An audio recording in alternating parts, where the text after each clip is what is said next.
তাহলে আপনি আপনার কাগজে কলমে খাতা কলমে লিখে রাখেন, আজও এই পৃথিবীর আনাচে কানাচে এইরকম অসংখ্য স্টেজের ওপর দাঁড়িয়ে থেকে এইরকম অসংখ্য মসজিদে আর অসংখ্য তাওহীদি জনতার সামনে শুধু ভালো পরহেজগার মানুষ নয়, কিছু শয়তানও মানুষকে নসিহত করছে।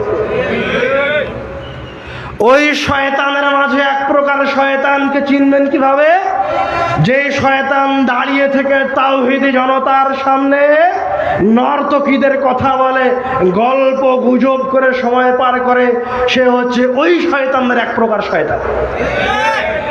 যে স্টেজে দাঁড়িয়ে মানুষকে নসিহত করার জন্য কোরআন আর হাদিসের তাফসীর মাহফিলের কথা বলে একত্রিত করে গল্প করে, মজাক করে, গান শোনায়, ও হচ্ছে ওই শয়তানের একটা শয়তান।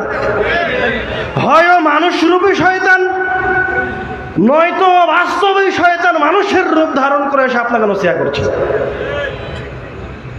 খবরদার, ও যত বড় আল খেল্লাওয়ালা হোক, যত বড় দাড়িওয়ালা হোক, যত সুন্দর চেহারার হোক না কেন, যেমনই হোক না কেন, তার কাছে যদি দলিল না থাকে আর সে যদি রব্বুল আলামিনের রাসূলের কোনো এক জায়গায় কোনো কিছুতে কোনো পদ্ধতিকে আপনাদের সামনে উল্টো করে পেশ করে, তো তাহলে এখন সে কার অনুসারী হয়ে আছে?